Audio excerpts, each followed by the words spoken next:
బులెటిన్లో డీటెయిల్ చూస్తే మాజీ మంత్రి పేర్ని నానికి హైకోర్టులో మరోసారి ఊరట దక్కింది. ఈ నెల 31 వరకు తొందరపాటు చర్యలు తీసుకోవద్దని కోర్టు ఆదేశించింది. రెచ్చగొట్టే వ్యాఖ్యలు చేశారని నమోదైన కేసులో ముందస్తు రక్షణ కోరుతూ వేసిన పిటిషన్పై హైకోర్టు విచారణ జరిపింది. ఈ నెల 31 వరకు మధ్యంతర ఉత్తర్వులను కోర్టు పొడిగించింది.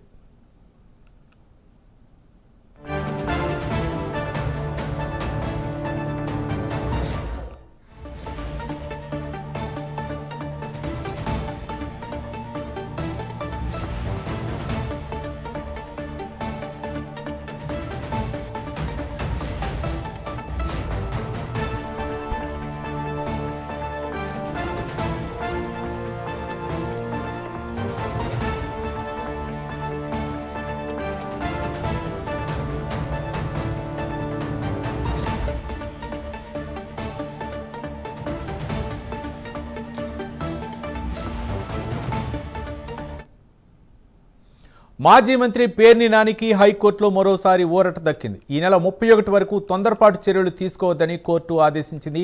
రెచ్చగొట్టే వ్యాఖ్యలు చేశారని నమోదైన కేసులో ముందస్తు రక్షణ కోరుతూ వేసిన పిటిషన్పై హైకోర్టు విచారణ జరిపింది. ఈ నెల 31 వరకు మధ్యంతర ఉత్తర్వులను పొడిగించింది హైకోర్టు.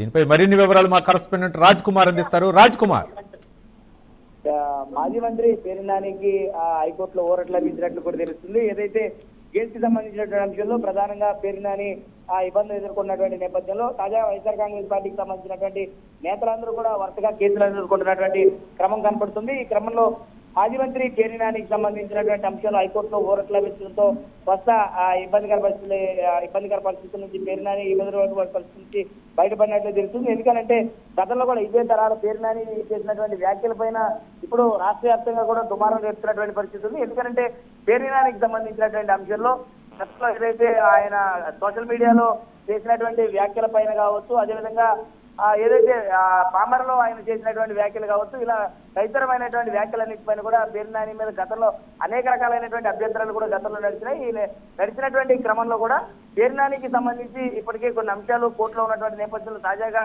ఆయనకు లభించినటువంటి ఈ బెయిల్ కి సంబంధించినటువంటి హైకోర్టులో ఊరట ఏదైతే ఉందో ఈ ఊరటకి సంబంధించి ఆయన కాస్త రిలీఫ్ అయ్యారని చెప్పుకోవచ్చు.